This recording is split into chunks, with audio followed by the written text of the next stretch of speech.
ហើយអ្វីបានជាគ្រូពេទ្យស្នើឲ្យធ្វើតេស្តឈាម complete blood count ដែលហៅកាត់ថា CBC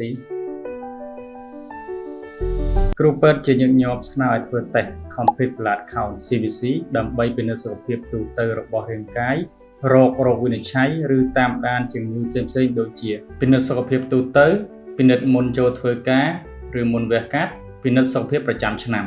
ការរកជំងឺសេចស្លាំង anemia CBC វាស់អេម៉ូក្លូប៊ីននិងកោសិកាឈាមក្រហមដើម្បីរកជំងឺស្លេកស្លាំង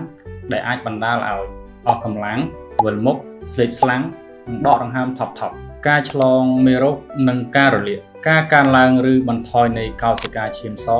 white blood cell អាចបង្ហាញពីការឆ្លងមេរោគបាក់តេរីឬវីរុសការរលាកបញ្ហាប្រព័ន្ធភាពស៊ាំការវាយតម្លៃបញ្ហាហូរឈាម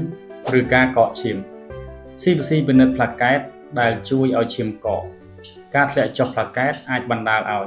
ងាយជាំហូរឈាមយូរការតាមដានជំងឺរ៉ាំរ៉ៃនិងការព្យាបាលជួនកាលគ្រូពេទ្យប្រើ CBC ដើម្បីតាមដានអ្នកជំងឺដែលមានជំងឺឆ្លងរ៉ាំរ៉ៃ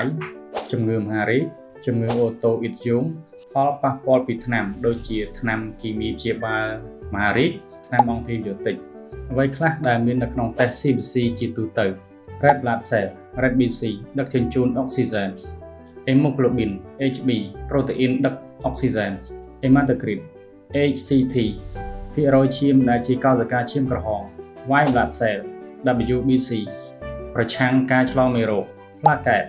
ជួយឲ្យឈាមកកតេស្ត CBC ជាទូទៅមិនចាំបាច់អត់អាហារហើយជាតេស្តឈាមសាមញ្ញនិងឆាប់រហ័សបំណងល្អពីមន្ទីរផ្សោត Biotrust